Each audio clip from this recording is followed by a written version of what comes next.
The worst decisions always start with a phone call at dinner time. I was just settling in with my sad but sensible microwave meal when Sarah's name lit up my screen, along with that photo of her and Diego at the beach from last summer. I almost let it go to voicemail. Almost. "Malia, please don't hang up," she sobbed before I could even say hello. "I don't know what else to do. I'm Malia, the responsible sister, the one who never needed bailing out, never caused drama, and always had her life together. At least that's what everyone said when they needed something from me." "What's wrong?" I asked, already feeling that familiar knot in my stomach. "Is Diego okay?" "We're going to be homeless," Sarah choked out. "The bank won't approve my mortgage without a cosigner. They're saying my income isn't stable enough, but I've been at this job for 8 months now. Diego and I will have to leave by the end of the month if I can't get approved." I set down my fork, dinner forgotten. "Sarah, you know co-signing is a huge responsibility. If anything happens—" I know, she cut in. "But it's just until I can refinance in a year. Please, Mal. Diego's finally settled in his new school, made friends. I can't put him through another move, not after everything with Mark." My phone buzzed, a text from Madeline. "Don't you dare answer that call. I know it's her." "The payments would be less than what I'm paying in rent now," Sarah continued. "I've done all the math. I just need your signature, that's all. Please don't make me beg." But she was begging. She always did. And it always worked. "Let me think about it," I said. "Send me the details first." "There's no time," she insisted. "The seller's giving me until tomorrow to secure financing. Please, can we meet? I have all the paperwork ready." I glanced at my laptop, where my own carefully planned budget spreadsheet was open. The emergency fund I'd built over 3 years of careful saving stared back at me. "Where's the house?" "It's this cute little place in Riverside. Nothing fancy, just perfect for me and Diego. 2 bedrooms, small yard. Please, Mal, I wouldn't ask if I wasn't desperate." An hour later, Sarah was at my door with Diego in tow, manila envelope clutched to her chest. Diego's big brown eyes looked up at me hopefully as he hugged my waist. "Aunt Malia, Mom says we might get to have a real house," he said, "with a backyard and everything." Sarah spread the papers across my kitchen table, pointing out numbers and terms I already understood better than she did. It's literally what I teach for a living. But something felt off about the urgency, the pressure. My phone buzzed again. Madeline. Whatever she's asking, the answer is no. I watched Diego sitting on my couch, homework spread out beside him, looking so much smaller than his 10 years. I thought about him changing schools again, losing more stability. "Where do I sign?" I heard myself say. Sarah's eyes welled up with tears as she pointed to the lines. "You're saving us, Mal. I'll never forget this." Later that night, after they left, I decided to review the copies of the paperwork more carefully. That's when I saw it. The property address, not Riverside, Beachview Estates. My hands shook as I pulled up the listing online. 3 bedrooms, ocean views, luxury finishes throughout. Listed at nearly twice the amount Sarah had told me about. My phone buzzed one final time. Madeline again. "Tell me you didn't." I stared at the screen, then at the papers, then at my own signature binding me to my sister's lies. Again. "I did," I texted back, "but this time is different." "That's what you said last time," Madeline replied instantly. "And the time before that." She was right. But something inside me had shifted. Maybe it was the casual way Sarah had lied about the house. Maybe it was Diego's hopeful face being used as emotional ammunition. Or maybe, just maybe, I'd finally had enough of being the responsible one who always paid the price for my sister's dreams. I picked up my phone and took a picture of the real estate listing. Then I opened my banking app and looked at my emergency fund one last time. I had a feeling I'd be needing it soon. What I didn't know then was just how expensive karma could be, for both of us. 3 weeks after signing those papers, I was working late at the community college, trying to squeeze in extra financial literacy workshops to pad my savings. The irony wasn't lost on me, teaching others about responsible money management while my own financial future dangled by a thread tied to Sarah's promises. My phone pinged. Madeline had sent a link. "You need to see this, now." I clicked, and my stomach dropped. Sarah's Instagram feed filled my screen. There she was, wrapped in the arms of a tall, tan stranger, both of them grinning in front of the Eiffel Tower. The caption read, "When you meet your soulmate and he whisks you away." Spontaneous love, European adventure. The post was dated 4 days ago. My hands trembled as I scrolled through more photos. Sarah in Santorini, the white buildings gleaming behind her. Sarah on a yacht off the Amalfi Coast. Sarah and the mystery man, tagged as Graham Lewis, sharing wine in Tuscany. My phone rang. Madeline. "Before you say anything," she started, "I only found this because Diego's dad Mark called me looking for Sarah. He was supposed to pick Diego up 3 days ago, but Sarah's mom said she's away on business." "Business?" I laughed bitterly. "Unless she's conducting meetings from Mediterranean beach clubs, I don't think that's accurate." "There's more," Madeline said quietly. "Check her Facebook stories." I did. There was Sarah, dancing in a trendy Paris nightclub, diamond tennis bracelet glinting on her wrist. "Best gift ever from the best man ever, Graham Lewis, blessed." The timestamp showed it was posted just hours after she'd texted me. "Money's a little tight this month, but I'll make the first mortgage payment. Promise." "I'm coming over," Madeline declared, "with wine, lots of wine." 20 minutes later, we sat on my couch, piecing together Sarah's European adventure timeline through her social media breadcrumbs. "Look at the dates," Madeline pointed out. "She booked these flights barely a week after you co-signed. The money for the down payment probably went to first-class tickets instead," I finished, taking a long sip of wine. "And who knows where she got the rest? New boyfriend, maybe?" My phone lit up with a text from Diego. "Aunt Malia, when is Mom coming home? Grandma won't tell me." My heart cracked. "I don't know, buddy," I typed back. "But I'm here if you need anything." "This ends now," Madeline said, grabbing my laptop. "We're documenting everything. Screenshots, dates, locations. If she's misused those loan funds—" "It's fraud," I whispered, the realization hitting me hard. "She committed mortgage fraud, and I helped her do it." "No," Madeline corrected sharply. "She committed fraud. You were deceived. There's a difference." I pulled up my banking app, checking my savings again, already drained from covering the down payment emergency Sarah had claimed 2 weeks ago. "I can't believe I fell for it. Again." "Stop beating yourself up," Madeline said, still screenshotting Sarah's social media spree. "Start getting even." My phone pinged again, a group chat message from Mom. "Sarah's having the most amazing time. She really needed this break. Isn't it wonderful she's finally found happiness?" I stared at the message, then at the photos of my sister living it up across Europe, while her son wondered when she was coming home. Something cold and hard settled in my chest. "You know what?" I said, reaching for my laptop. "I think it's time I paid a visit to the bank. I still have a friend there who might be interested in these photos." "The ex? Leo?" Madeline raised an eyebrow. "The one who warned you about Sarah's credit history last time?" "The very same." I started composing an email. "He's a mortgage officer now, and I think he'd be very interested to know how his bank's money is being spent on French nightclubs and Italian yachts." "Malia," Madeline said slowly, "are you sure? This could destroy her." I thought about Diego's text, about my drained savings, about years of being the responsible one, the reliable one, the one who always had to fix everything. "She destroyed herself," I replied, attaching the first batch of photos to the email. "I'm just making sure she can't take me down with her this time."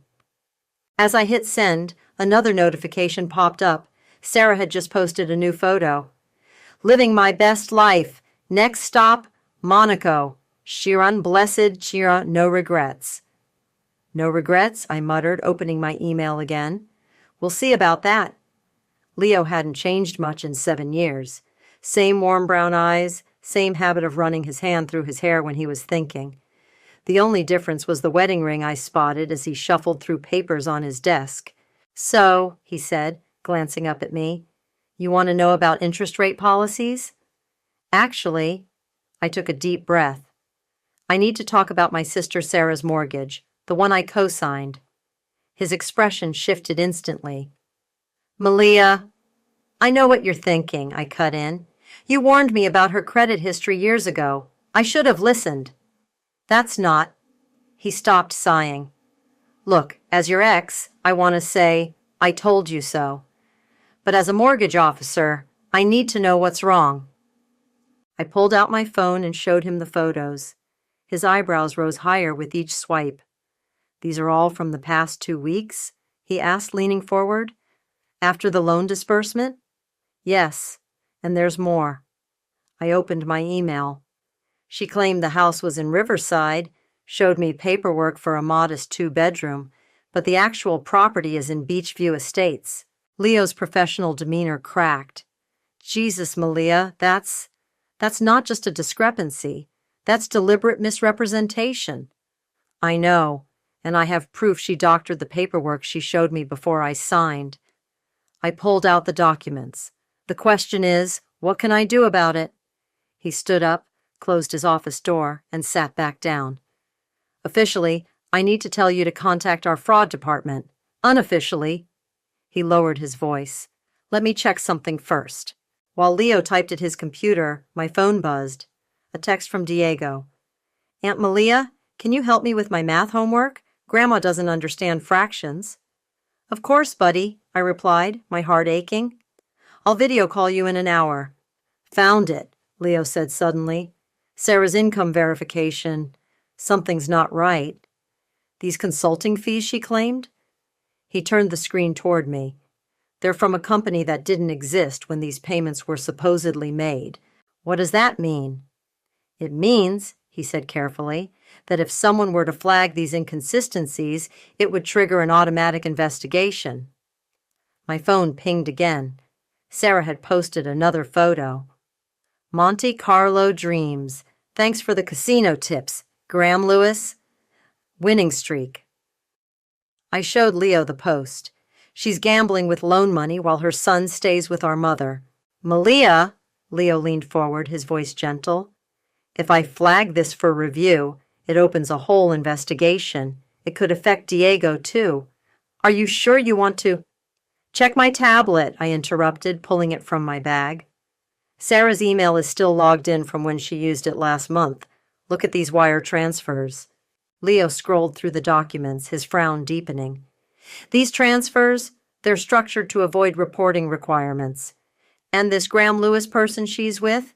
His name's coming up in some concerning patterns. What do you mean? I can't say much, but... He hesitated. He's been involved in several failed investment schemes. Nothing proven, but... My phone lit up with a family group chat message. Mom. Sarah says she's extending her trip another week. Isn't it wonderful she's found someone who treats her like the princess she is? I felt something snap inside me.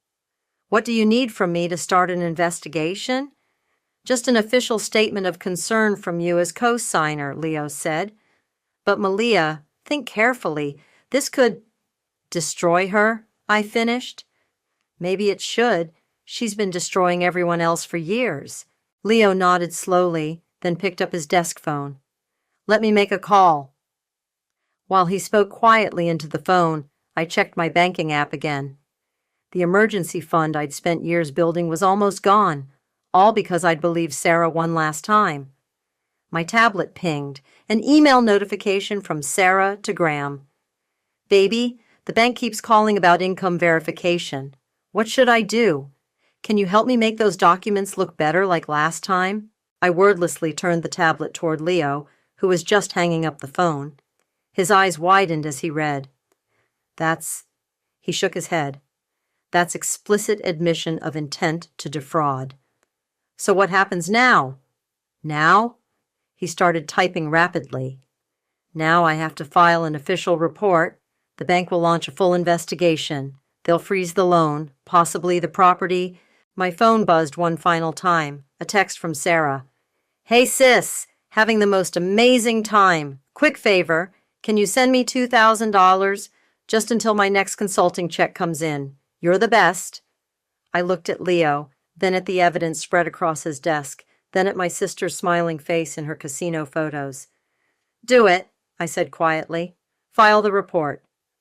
As Leo reached for the forms, I felt no satisfaction, no triumph, just a bone-deep weariness, and the certainty that sometimes doing the right thing feels exactly like revenge.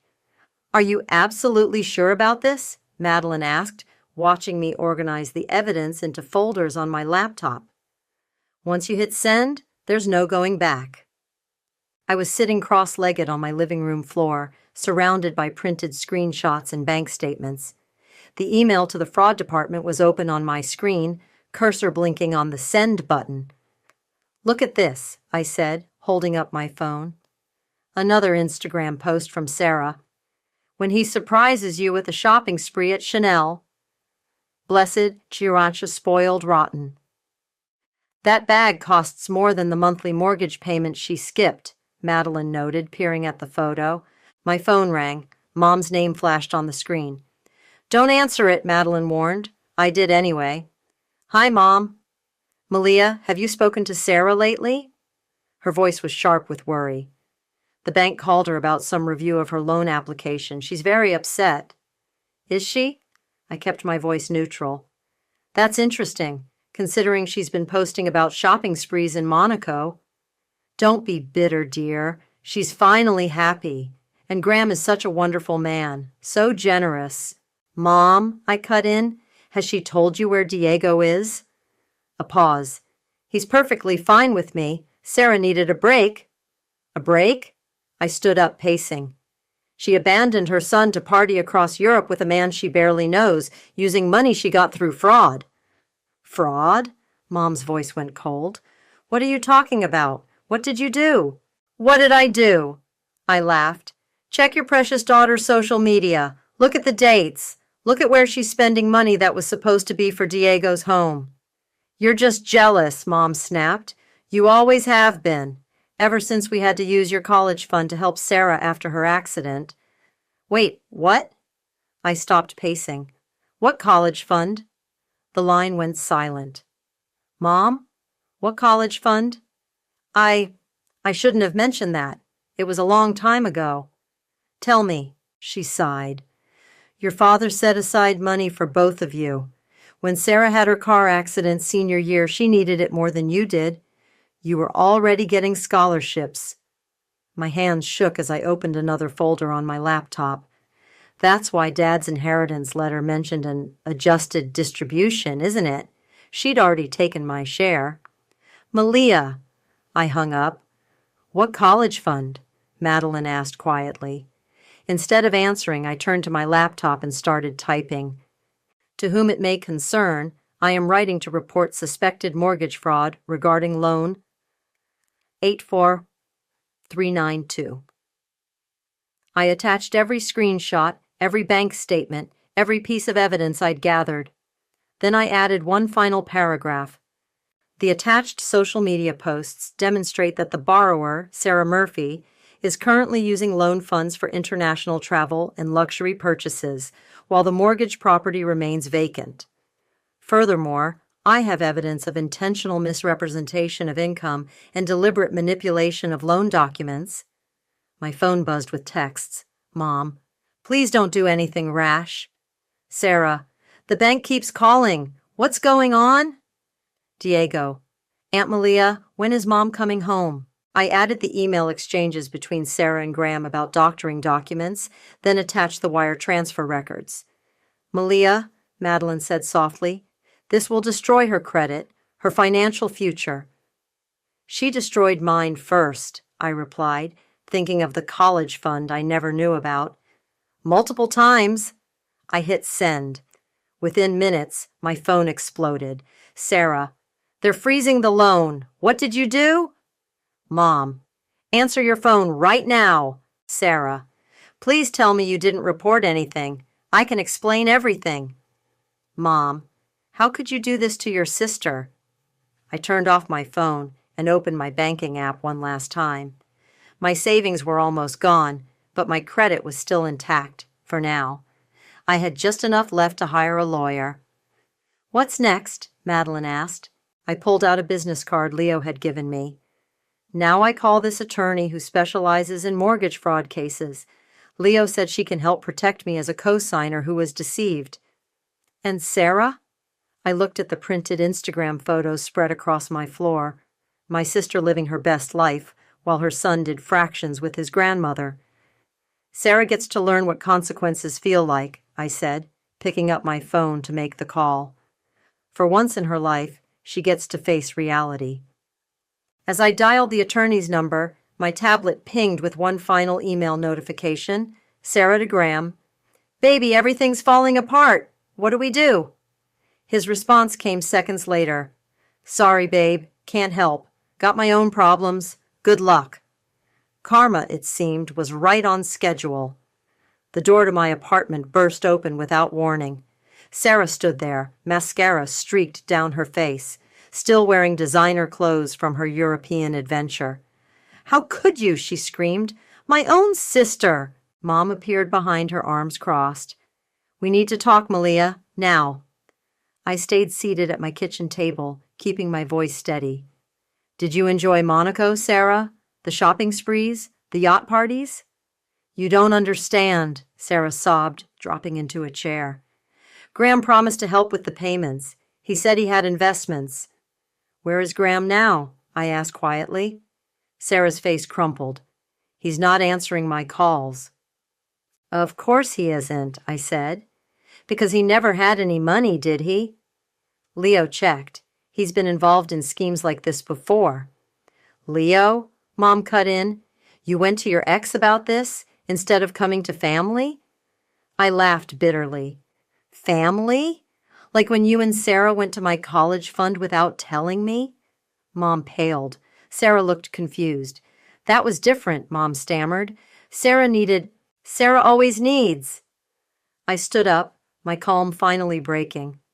She always needs, and I'm always expected to give. Well, guess what? I'm done giving. I'll lose everything, Sarah whispered. The house, my credit, the house you lied about, the credit you were willing to destroy mine for. I pulled out my phone. Let's talk about Diego. Sarah flinched. He's been texting me every day, I continued, asking when his mom's coming home, struggling with math homework, missing his friends because he can't have them over to Grandma's house. Don't you dare question my parenting, Sarah snapped. You don't have children. You don't understand. No, you don't understand. I slammed my hand on the table. This isn't about parenting. It's about fraud. It's about theft. It's about years of manipulation and lies. We can fix this, Mom pleaded. Just call the bank, tell them it was a mistake. There's nothing to fix, I said, pulling out a folder. The investigation is already underway. The lawyer says, You got a lawyer? Sarah shrieked. Against your own sister? No, I got a lawyer to protect myself from my sister. There's a difference. My phone buzzed. A text from Madeline. Need backup? Not yet, I typed back. What happens now? Mom asked, her voice small. Now? I opened the folder. Now Sarah explains these wire transfers, and these doctored income statements, and these emails about faking documents. Sarah's face went white. How did you get those? You left your email logged into my tablet. Sloppy, just like everything else. I'll go to jail, Sarah whispered. Probably not, I replied. But you'll face consequences. Real ones, for once. Mom stepped between us. This isn't you, Malia. You're not this cruel. Cruel? I stood up slowly. Was it cruel when Sarah took my college fund? When she lied about the house? When she abandoned her son to party across Europe? I didn't abandon. Save it. I cut her off. Diego's dad called me yesterday. He's filing for full custody. Sarah collapsed into tears. Mom rushed to comfort her, of course. Some things never change. My phone buzzed again. Leo. Bank investigators want to meet tomorrow. You okay? I'm fine, I texted back. Just finishing some family business. Malia, please. Sarah looked up, eyes wet. I'll do anything. Just call off the investigation. That's not how this works, I said. Actions have consequences. Isn't that what you always told Diego? You've ruined everything, Mom burst out. Are you happy now? I looked at them both, my sobbing sister in her expensive clothes, my enabling mother with her willful blindness. For the first time, I felt nothing but pity. No, Mom, I'm not happy, but I'm done being the family ATM, done being the responsible one who pays for everyone else's mistakes. So what now? Sarah asked quietly. Now? I gathered my documents. Now I have a meeting with bank investigators tomorrow, then a lawyer, then probably more meetings. And me? You? I paused at my bedroom door. You get to grow up, finally. This will tear the family apart, Mom said. I turned back one last time. No, Mom, Sarah's lies did that. I'm just done pretending they didn't. As I closed my door, I heard Sarah's phone ping. Her sob told me Graham had probably just blocked her number. My own phone lit up with a text from Diego. Aunt Malia, Dad says I'm staying with him for a while. Is Mom in trouble? I stared at the message, thinking carefully before replying. Sometimes grown-ups make mistakes, buddy, but I'll always be here for you. It wasn't a lie. It wasn't even revenge anymore. It was just, finally, the truth. The bank's conference room felt colder than it needed to be. I sat between my lawyer, Patricia, and Leo, facing 3 stern-faced investigators. On the table between us lay a stack of documents that told the story of my sister's deception in black and white. These consulting invoices, the lead investigator said, tapping a paper, were created using templates from a company that didn't exist until 3 months after the dates listed. Graham helped me with those. Sarah's voice crackled through the speakerphone. She'd refused to fly back for the meeting. He said it was normal, that everyone does it. Ms. Murphy, Patricia interrupted, I advise you not to continue that line of explanation. Admitting to knowingly falsifying loan documents, I just needed a home for my son. Sarah's voice broke. The female investigator raised an eyebrow. Is that why you spent $23,000 at luxury retailers in Paris 2 weeks after the loan disbursement? Silence from the speakerphone. And these wire transfers, the third investigator added, appear to be structured specifically to avoid reporting requirements. Can you explain that? More silence. My phone vibrated. A text from Mom. The bank is seizing Sarah's accounts. How could you let this happen? I turned my phone face down as Leo slid another document across the table. We've also discovered something concerning about the initial inheritance distribution, he said quietly. My head snapped up. What? The lead investigator picked up a paper. It appears there was a joint savings account established by your father before his death. According to these records, Sarah withdrew $15,000 from it in 2018 using a power of attorney document that, he paused, frowning, appears to have been notarized after your father's death. The room spun. What are you saying? The signature date on the power of attorney is 3 weeks after your father passed away, Leo explained gently. It's not valid, which means the withdrawal was theft, Patricia finished, plain and simple. The speakerphone crackled. I needed that money. Mom said it was okay. Mom knew? My voice came out strangled. She signed as the witness, the female investigator confirmed, showing me the document. My phone buzzed again. Mom, it was for her good. She needed help after her accident. You were always the strong one. I've seen enough, Patricia said, standing. My client was clearly deceived on multiple fronts. We'll be pursuing full dissociation from the fraudulent loan and pressing charges for the inheritance theft. No! Sarah's voice broke through. Malia, please, I'll pay it back. With what money? I asked quietly. The money you spent in Monaco? Or the money you stole from me while Dad was dying? Leo touched my arm gently. There's more. The investigators laid out the full scope of Sarah's deception. Faked pay stubs, forged employer letters, even a fictitious rental history. All crafted with Graham's help, all designed to secure a loan she could never repay. Where is Graham now? I asked. We've flagged his details for the relevant authorities, the lead investigator said diplomatically. He appears to have done this before. My phone lit up with a call from Diego's dad. I excused myself to answer it. Malia, Diego's asking about visiting Sarah this weekend, but I can't reach her or your mom. Mark, I said carefully, there's something you should know. When I returned to the conference room, Patricia was outlining next steps. The bank will foreclose on the property, she explained. Given the evidence of fraud, they'll pursue full recovery of funds. Your liability as co-signer should be cleared once the investigation concludes. And Sarah? Leo looked down at his papers. The bank is required to report this to federal authorities. Given the amount involved and the deliberate nature of the fraud, she's looking at serious consequences, Patricia finished, both civil and potentially criminal. My phone buzzed one final time. A text from Sarah. I hope you're happy. You've destroyed everything. I thought about the inheritance I never knew existed. About Diego doing homework at my kitchen table while his mother posted yacht photos. About years of being the responsible one, the reliable one, the one who always had to fix everything. No, I typed back. You destroyed everything. I just stopped covering for you. The lead investigator cleared his throat. Ms. Murphy, we'll need you to sign these statements. As I signed paper after paper, each one documenting another piece of Sarah's deception, I felt no triumph, just a bone-deep exhaustion and the weight of years of lies finally coming to light. What happens now? I asked Patricia as we left the bank. She gave me a measured look. Now we make sure justice is served for both the fraud and the theft. And Sarah? Sarah, Patricia said firmly, gets to learn that karma doesn't accept designer handbags as payment.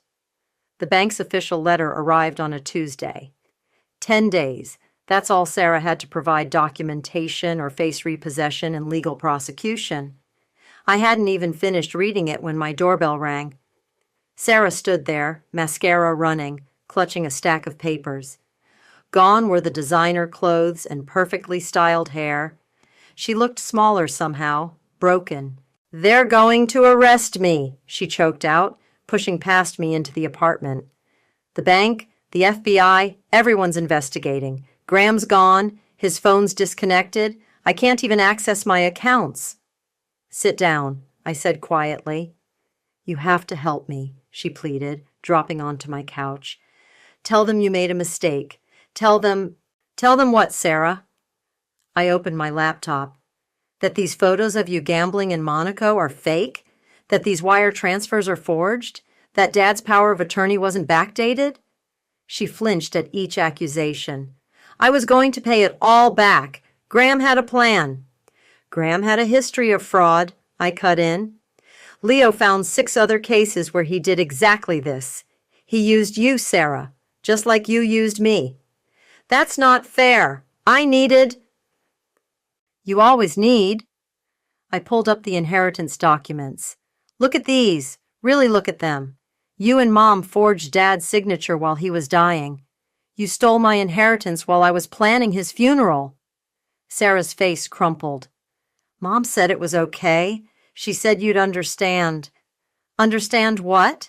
That my sister and mother conspired to steal from me? That you abandoned your son to party across Europe with a con man? Don't bring Diego into this. Why not? You did when you used him to manipulate me into co-signing. We'll be homeless, Malia. Think of Diego. I mimicked her desperate plea from that night. I'm his mother. No, a new voice said from the doorway. Right now you're a fraud suspect who abandoned her child. We both turned. Mark stood there with Diego, who looked smaller than his 10 years. Mark, Sarah stammered, I can explain. Save it for the judge, he said firmly. I filed for emergency custody this morning. Diego stepped forward, his voice quiet. Mom, why did you leave me? Sarah reached for him, but he backed away. Baby, I didn't leave you. I just needed a break.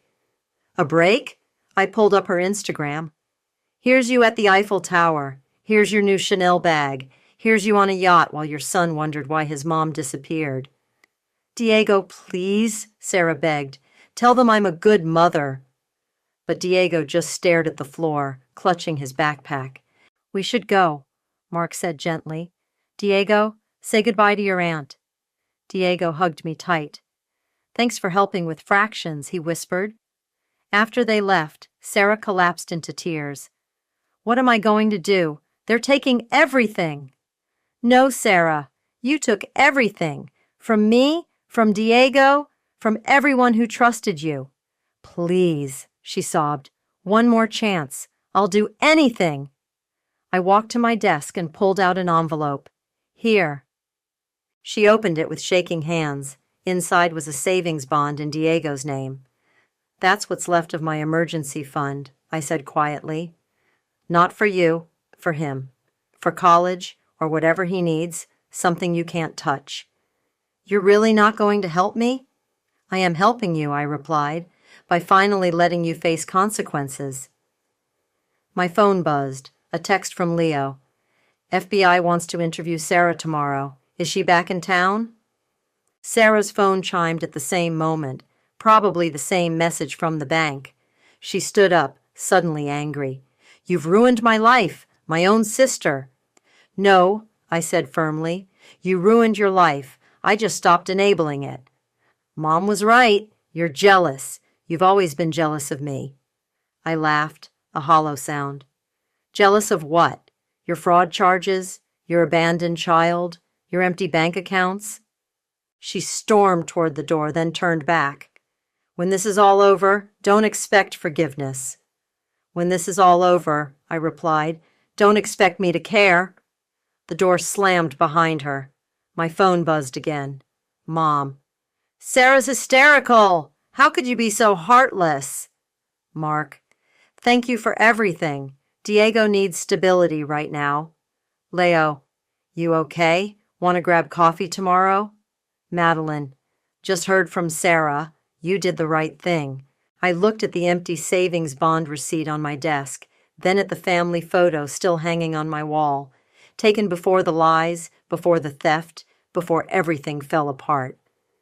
Sometimes, I typed back to Madeline, doing the right thing feels exactly like losing everything. But as I heard Sarah's car screech away, I realized I hadn't lost everything. I just finally stopped carrying everyone else's losses. The courtroom felt smaller than I expected.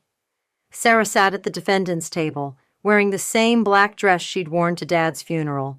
Mom wasn't there. She'd stopped speaking to me after Sarah's arrest. The defendant has agreed to the plea arrangement, the prosecutor announced. Full restitution of fraudulently obtained funds, plus the inherited amounts taken through deceptive means. I watched Sarah's shoulders shake as the judge listed the conditions: probation, mandatory financial counseling, supervised visitation with Diego. The word guilty echoed through the chamber when she spoke it. My phone vibrated, a text from Leo. Still on for dinner tonight? Wouldn't miss it, I typed back, smiling slightly. The judge's gavel cracked like thunder. Ms. Murphy, do you understand these terms? Sarah nodded, then turned to look at me. For the first time since this started, I saw something real in her eyes. Not manipulation, not fake tears, just raw understanding. Outside the courthouse, she caught up to me. Malia, wait. I stopped but didn't turn. I found this in Mom's attic, she said, holding out an envelope. It's Dad's real letter about the inheritance, the one I hid. My hands shook as I opened it. Dad's familiar handwriting filled the page. My dearest Malia, you've always been the responsible one, the one who carries everyone else's burdens. Sometimes I wonder if we did you a disservice, expecting so much while asking so little of Sarah. He knew, Sarah said quietly. About everything, about who I really was. Why are you showing me this now? Because, she swallowed hard, because Diego asked me why I never say sorry and mean it. A car pulled up, Mark bringing Diego for the supervised visit. The boy ran to his mother, then stopped, looking uncertainly at me. "It's okay, buddy," I said softly. "Go ahead." As they walked toward the visitation center, my phone buzzed again. A text from Madeline. "Your sister's story is trending in my financial literacy group. People are calling you brave." Brave? Was that what this was? Leo appeared beside me, coffee in hand. "Ready to go?" "Almost." I pulled out my own envelope. "Need to mail this first." It was addressed to Diego. Another savings bond, this one from the restitution money. On the card I'd written, "Sometimes doing the right thing is the hardest thing. Love, Aunt Malia." "You're still helping them," Leo observed, "after everything." "No," I corrected him.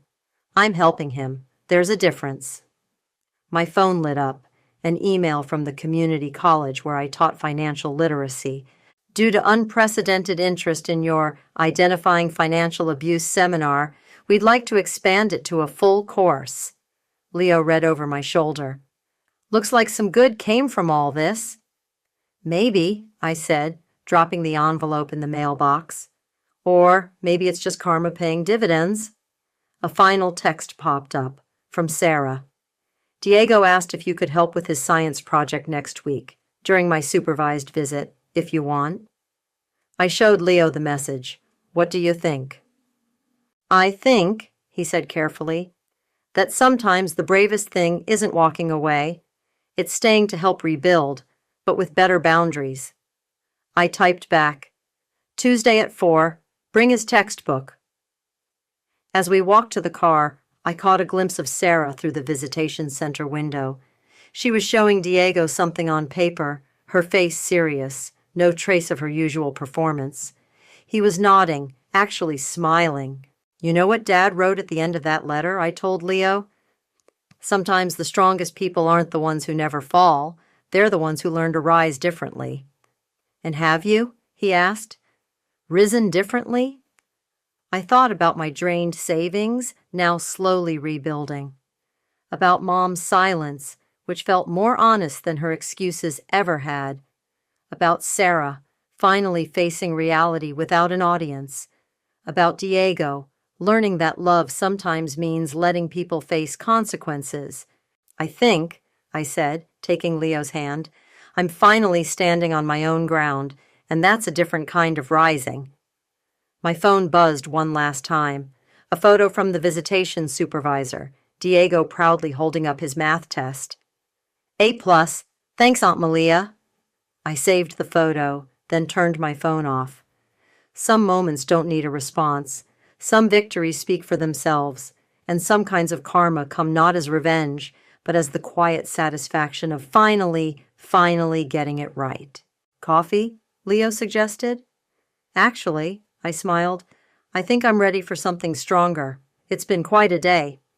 "It's been quite a life," he corrected. And for the first time in forever, that felt like a good thing.